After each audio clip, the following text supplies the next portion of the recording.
The following segments are pre-recorded and sponsored by Longworth Productions. Wellness exams on Triad Today.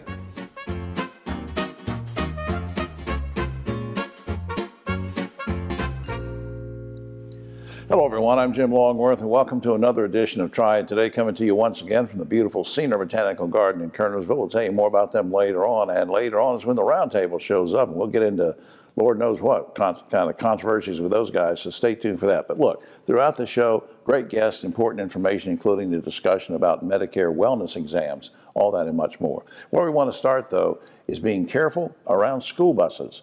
And we're going to do that with three very special guests, David Daggett and Griff Schuler, of course, our great friends from Daggett Schuler, attorneys at law. And they brought a very special guest, Terrence Scriven, transportation specialist for 19 years. So went to Forsyth County School System. Good to see you guys. Hey, Jim.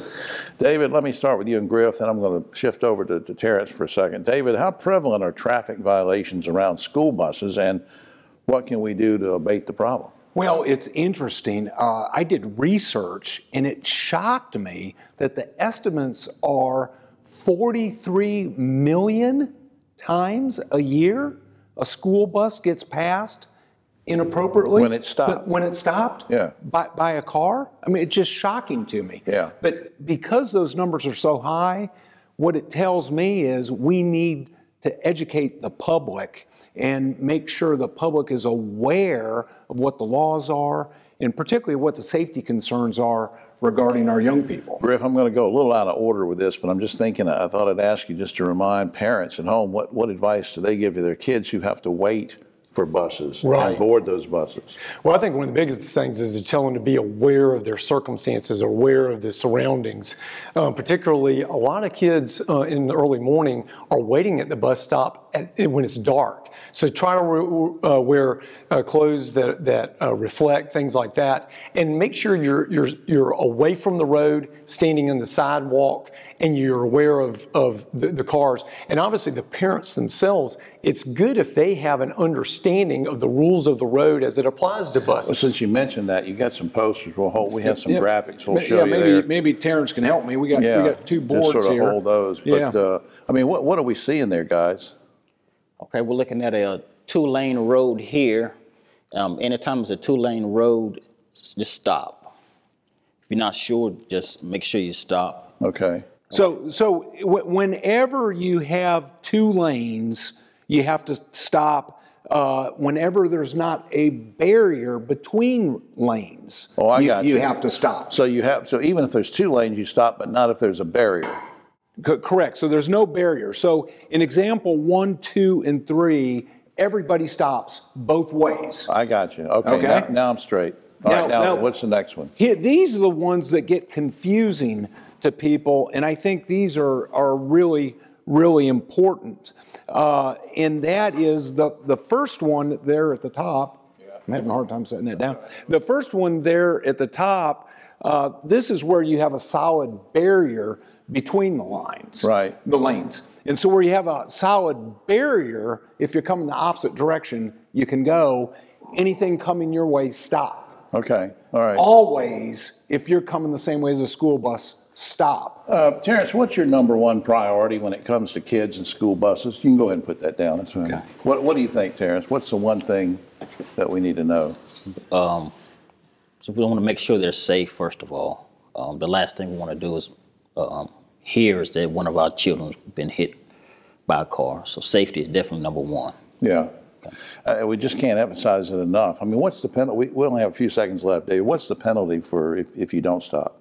Well, if you don't stop, it's a $500 fine, and it's 5 points on your driver's license. Right. If you don't stop and you hit somebody, it's then a Class 1 felony. Okay. Which raises to a $1,000 fine. Probably not enough. Right. But it makes it more serious. All right. Up on screen, WSFCS.K12.NC.US is a basic website for the school system, daggettschulerlaw.com there if you need help from these guys, or you can call 724-1234. I had so many questions. I didn't get to everybody, but Terrence, will you come back sometime? I want to talk about some of this more with you. Absolutely. Okay. All right, thanks, guys. And you're going to stay around for the roundtable later? Sure. Okay. Thanks, Jim. All right. Yeah. We'll be right back after this.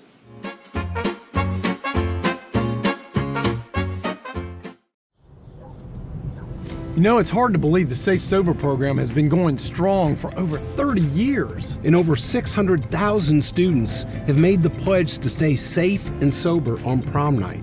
You know, Griff, it's had a huge impact on our community. Yeah, you're right, David. And now we're making sure the message continues year-round. So everyone can join us in supporting our students. Learn more and take the pledge at safesober.com, sponsored by Daggett Schuler. Need help buying food? Everyone needs help sometimes. Food and Nutrition Services may be able to help you buy food and free up your money for other expenses, such as utilities and medicine. To receive F&S assistance, households must meet income limits. You may be able to get assistance even if you own a home, car, land, property, or have a retirement plan or money in the bank. Second Harvest Food Bank of Northwest North Carolina team members can help you with the application process over the phone. To receive help, or if you have any questions, call 336-422-7758. Hi, I'm Jim Longworth, reminding you that Triad Today is now streaming on WFMY Plus, available free on Roku and Amazon Fire TV.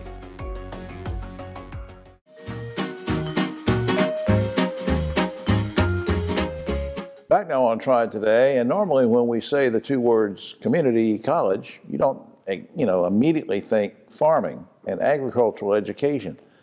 But there's a link there, and we have a gentleman who's going to tell us all about it. Good friend of the show. Justin's been with us many times before. Always glad to get him back. Justin Snyder is now Vice President for Workforce Development at Alamance Community College. Good to see you again. Good to see you again.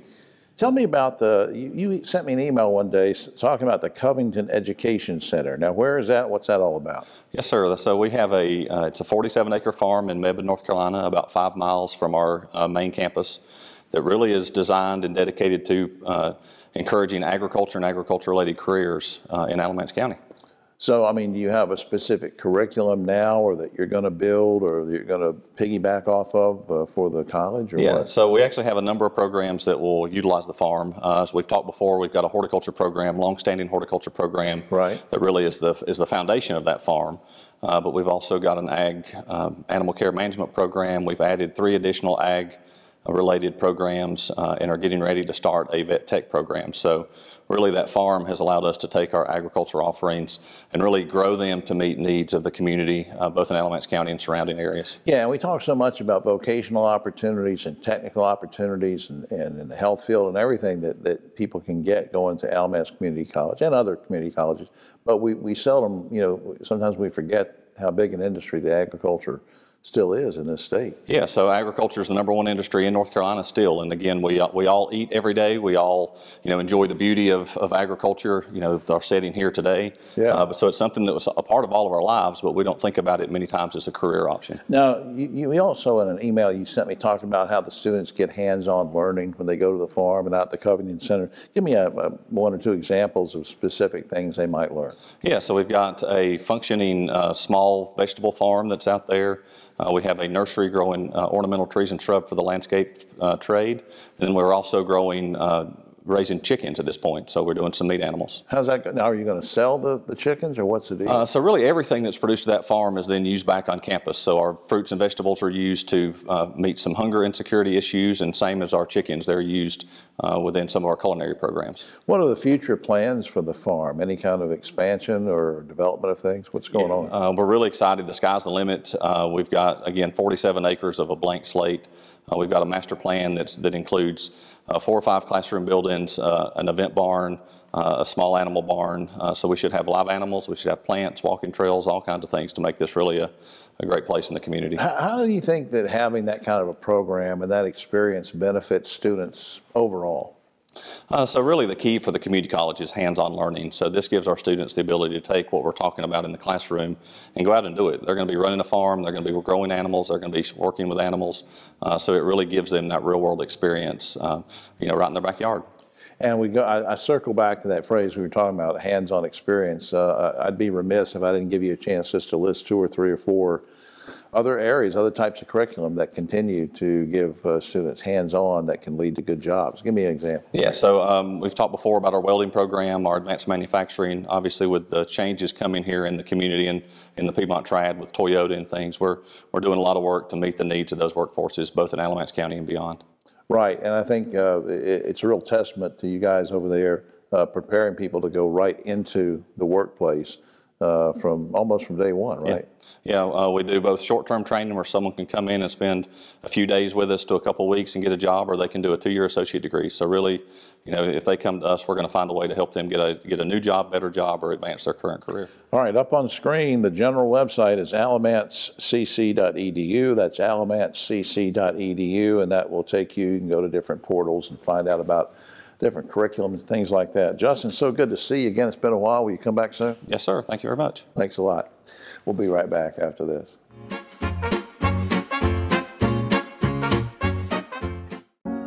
When storms hit, we're here for you.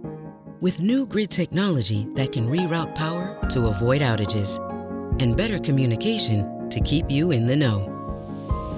And as we transition to a cleaner energy future, we'll still be here for you, keeping your costs down even as we work to expand renewables and explore new energy sources. We're Duke Energy, and we're building a smarter energy future for you.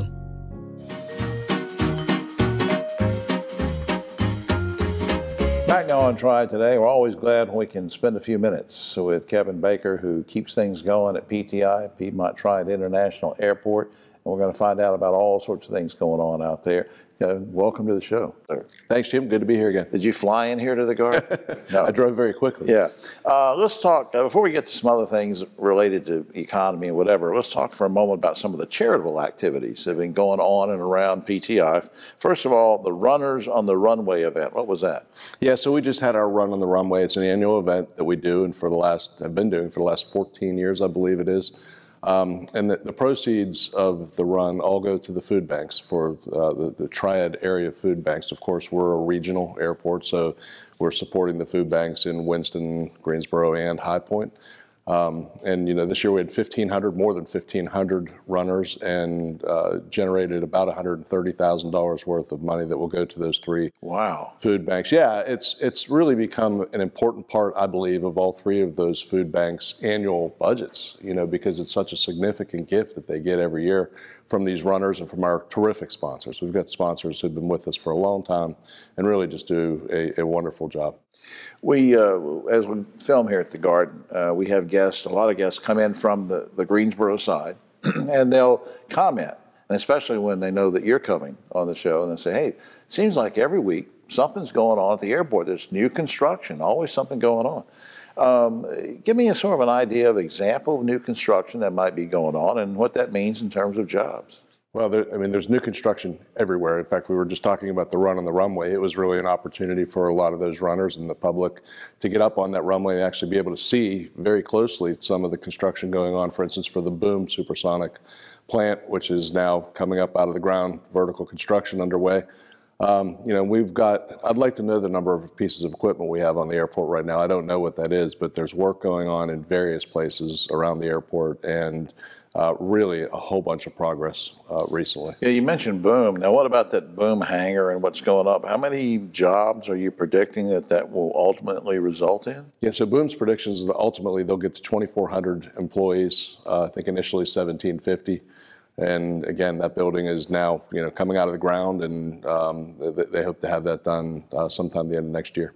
This might be getting a little too far in the weeds, and we didn't rehearse this, but this, as you and I talked about before off camera, this is sort of as you said, where the rubber meets the road. Things are happening one right after another, but it's not accidental. You did a lot of prep work over the last decade or so, and it seems like that one company attracts another. It sort of happens almost in that fashion, doesn't it? There's no question the industry is voting with its feet, is the way I like to say it.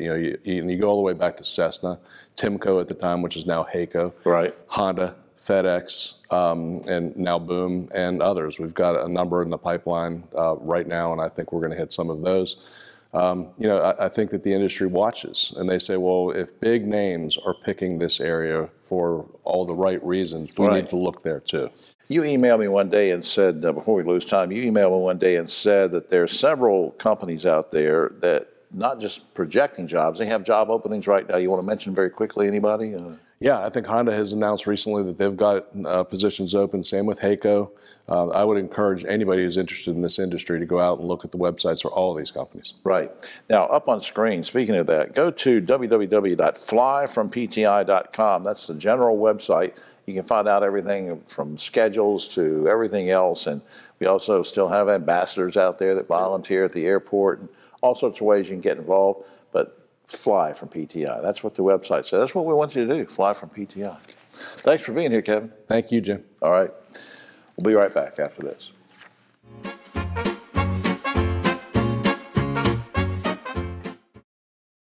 Baby, watch me fly. Baby, watch me soar. Baby, watch me fly. I will open up the sky. Fly local, fly easy, fly PTI. Are you looking to jumpstart your future in the fast-paced, rapidly growing food industry? In Second Harvest Food Bank's Providence Culinary Training Program, you'll learn the craft and art of cooking, plus business and management skills, science and nutrition, and essential life skills. Providence Culinary Training has helped hundreds of individuals just like you launch successful culinary careers. There's no reason to wait to turn your passion for food into an exciting career. Check out the upcoming class schedule on our website at providencews.org. Hi, I'm Jim Longworth, reminding you to catch my column Longworth at Large and Yes Weekly every week. It's available throughout the Triad, or you can go online, yesweekly.com.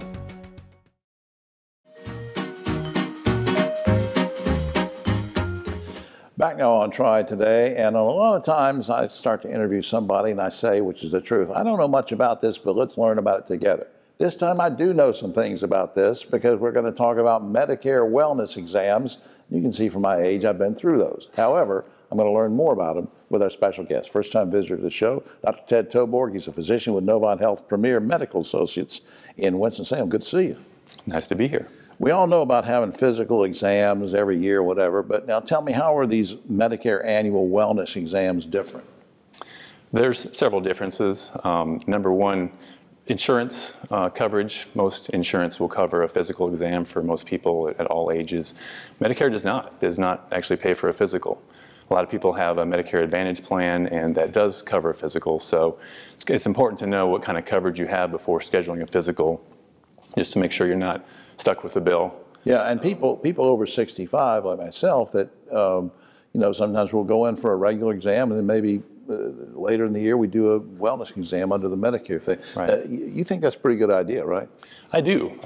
And a lot of practices do them together. That's what we try to do, is combine them.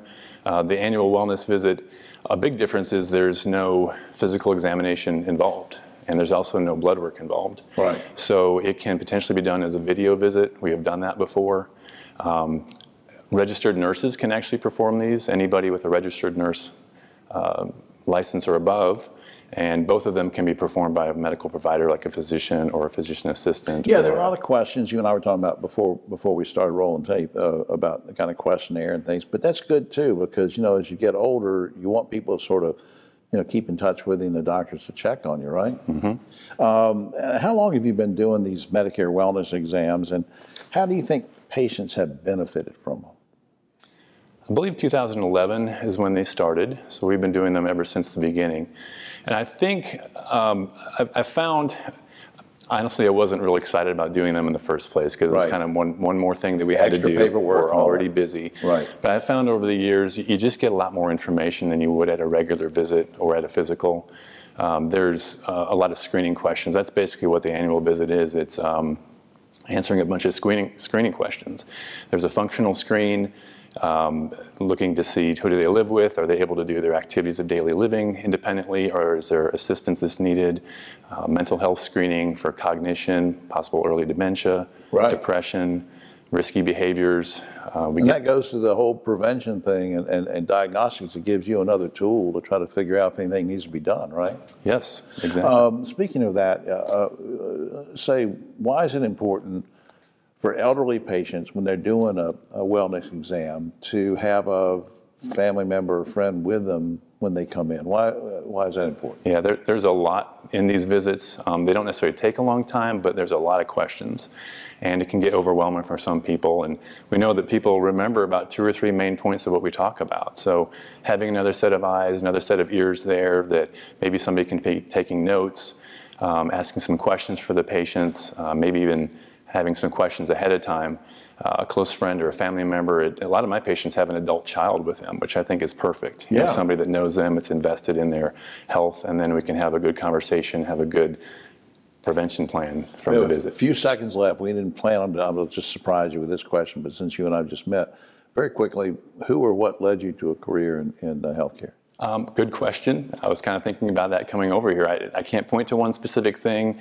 I just knew I always kind of wanted to be a doctor, and it just has kind of worked out. Well, we're glad you made that choice because you're a good one. Up on screen, novonthealth.org/Premier Medical, or you can call 774-3740 for appointments and information. The general website is novonthealth.org, novonthealth.org, and we hope you will check that out. Doc, will you come back sometime?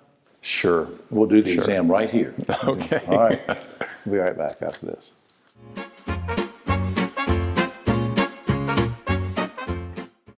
Veterans, when you're struggling, soon becomes later, becomes someday, becomes when. Don't wait. Reach out. Find resources at va.gov/reach. Every cookie sold in the Girl Scout Cookie Program helps girls learn lifelong lessons in people skills, decision-making, money management, goal setting, and business ethics. It's amazing how much you can learn from a cookie. The Girl Scout Cookie Program. Think outside the box.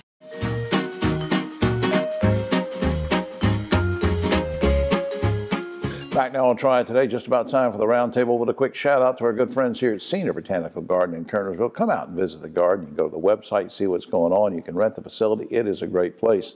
Lots going on. Let me say before we get to the roundtable too, I want to put something up on screen for you. The Gathering of Friends Luncheon to benefit breast cancer research is coming up on Wednesday, October 11th at Sheraton Greensboro Four Seasons. Keynote speaker is my good friend Meredith Baxter, who starred in Family Ties and many other great films and TV shows. If you want tickets, you better hurry. Earlier.org is the website to get tickets. That's on October 11th. And now to the roundtable. You don't have to wait till October 11th to see these guys are right here, right now. On my right, but always a political left, Ogie Overman, the great broadcaster and journalist. David Daggett, we held over from a previous segment. And Bob Shackelford, former president of Randolph Community College, now head of Shackelford Leadership Institute. Guys, let's get to it. Earlier in the show, David talked about school buses and motorists and safety. I want to sort of piggyback on that. In North Carolina, if you pass a school bus, stop school bus, as David had mentioned, you pay a $500 fine. My question is, given the potential deadly nature of passing a school bus, you could kill or injure somebody, would you guys like to see the law change so the driver would actually do jail time? Ogie. Yeah, nothing infuriates me more than seeing a car pass. I followed a guy one time till I got his license plate and called the cops on him. $500. I'm not sure if jail time is, but suspend a license for at least a year and $1,000 fine. Easy. Yeah, I don't disagree with Ogie. If you look at the structure of all of our traffic laws, passing a school bus gives you 5 driver's license points. That's more than reckless driver or any other moving offense. I could say move it closer to driving while impaired. Yeah. And maybe make those equivalent. Yeah, but you got to fit it into the structure of our current laws. I look at it like the NBA. There are fouls and there are flagrant fouls. If you're confused, you don't know whether to stop because of a divided highway, that's one thing. If you're just an idiot out there, don't care about children's lives. Yeah, slap it to them. All right, on a recent flight from Omaha to Orlando, a Southwest airline flight attendant told a female passenger to, quote, cover up because she was wearing a crop top. Although Southwest Airlines has no written dress code, when you buy a ticket, the terms of the ticket are printed on there, and it says that they can remove you if you're wearing, quote, clothes that are offensive. This has also happened to other women wearing things like tank tops. Should the FAA require airlines to post a specific dress code so everybody will be on the same page? Well, it wouldn't do any good. It's all subjective. That woman, she was on an American Ninja Reality Warrior show, yeah. I know her. I mean, there was nothing wrong. There was a picture of her in the paper. It was totally appropriate to me. Do we need to codify that with some kind of... I haven't seen the picture, but I'm going to disagree with Ogie. I have flown recently, and I can't believe the way people dress to get on planes. And remember, you're sitting without space next to you. Right. You're sitting right next to somebody else, male or female. I don't want their skin on the seats or their skin touching me. Interesting point, Bob. What do you think? Do you touch David's skin? No, never mind. What do you think? I agree with Ogie that it's too subjective, and you can't enforce rules you don't have. It can't be up to, if I was on this plane, I could get on it. If I'm on that plane, they're going to kick me off. It's no way. Need something consistent. Yeah. All right, an increasing number of veterinary hospitals who claim to offer 24-hour emergency care have cut back on staff, they've cut their hours, and now they turn away emergency cases, some of them after hours. Guys, if a vet hospital advertises 24/7 emergency care, should they be held liable if a pet dies who they've turned away? Ogie. Well, the problem with that, Jim, is that you don't know if the pet may have died anyway. It could have been a real serious thing, and it was a last-ditch effort to try to save the pet, and it's going to die anyway. What do you think, David? Yeah, I think no. I think the marketplace will take care of somebody that's advertising 24-hour service, but yet doesn't have enough staff to handle it. Let the marketplace take care of that issue. Bob. There ought to be penalties for advertising if you're open 24 hours, advertising that you are open and you're not, but not claims for the dog. All right. A number of health professionals say that we need to prepare to mask up again because COVID cases are up in most places. Plus, we have new strains of the disease going around, and on top of that, it's flu season. Meanwhile, the Biden administration is getting ready to introduce new COVID regulations. Many colleges and workplaces have already started mandating masks. Do you think that Governor Cooper is going to be in a position to have to mandate masks again? Ogie. I don't think so, Jim. I think, luckily, the new vaccine just became available, the new booster. So if everybody gets a shot and we publicize it that way, we might not need to go back to the COVID restrictions. David, what do you think? I think there's almost no chance we go back to masking.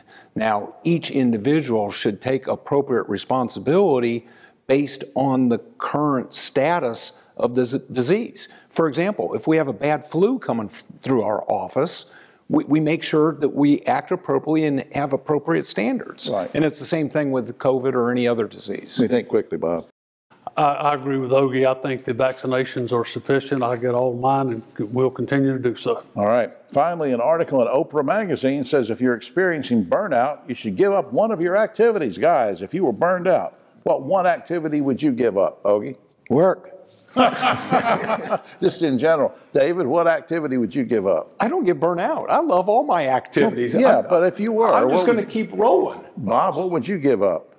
Well, probably my being a political junkie, politics drive me crazy. I'd turn the TV off. Too much stress. Too much stress. All right. I was crossing my fingers y'all weren't going to say you'd give up coming here. So well, that's all the time we have. Oh, except for this. A California woman recently got so thrilled and upset and excited about a Beyonce concert that she went into labor at the concert. She looked over very quickly at her boyfriend and said, if you like it, you better put a ring on it quick. Because, you know, she was going to have a baby. All right. So for all of us guys here that aren't burned out, I'm Jim Longworth. We'll see you next week.